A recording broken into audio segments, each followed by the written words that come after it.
बिहार विधानसभा चुनाव में बड़ी जीत हासिल करने के बाद बीजेपी ने अब अपने अगले लक्ष्य यानी बंगाल मिशन 2026 की तैयारियां शुरू कर दी हैं।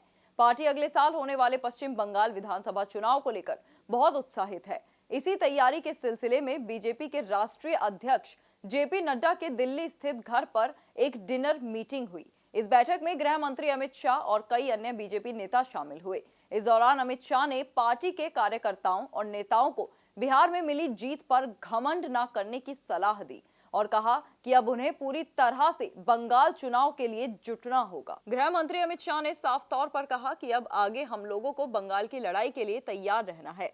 उन्होंने पार्टी नेताओं को स्पष्ट सलाह देते हुए कहा कि सभी लोग जहां कम वहां हम की भावना से काम करें। उन्होंने सभी को कार्यकर्ता की तरह काम करने और जहां भी संगठन कमजोर पड़े वहां जाकर उसे ताकत देने के निर्देश दिए। उन्होंने कहा कि नेताओं की भूमिका सिर्फ चुनाव लड़ने तक सीमित नहीं है। बिहार के नेताओं को साफ संकेत देते हुए अमित शाह ने कहा कि कोई भी ये ना समझे कि जीत उसी की वजह से मिली है, क्योंकि ऐसा सोचना घमंड पैदा करता है। उन्होंने माना कि सभी नेताओं ने बहुत ज्यादा मेहनत की है और चुनाव में 1% का योगदान भी बहुत बड़ा होता है, लेकिन जीत का श्रेय किसी एक नेता को नहीं लेना चाहिए। गृह मंत्री ने यह भी साफ किया कि किसी भी नेता की ड्यूटी कहीं भी लगाई जा सकती है। इससे ये बात स्पष्ट हो गई है कि दूसरे इलाकों या राज्यों के नेताओं को अभी से बंगाल भेजा जा सकता है।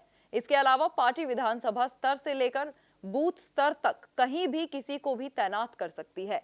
आपको बता दें कि अगले साल अप्रैल मई में बंगाल विधानसभा चुनाव होने हैं। बिहार में बड़ी जीत मिलने से बीजेपी को उम्मीद है कि बंगाल में भी नतीजे उसके पक्ष में होंगे और उसे जनता का पूरा समर्थन मिलेगा। जानकारी के अनुसार बिहार चुनाव में बीजेपी ने उत्तर प्रदेश, दिल्ली समेत कई राज्यों से वर्तमान और पूर्व मुख्यमंत्रियों, उप मुख्यमंत्रियों, सांसदों, विधायकों और मंत्रियों को प्रचार के लिए बुलाया था। ये सभी नेता बिहार की गलियों में प्रचार करते और लोगों के पैर छूते नजर आए थे, जिनकी तस्वीरें सोशल मीडिया पर खूब वायरल हुई थी। इस चुनाव में बीजेपी ने 89 सीटों पर जीत दर्ज की थी।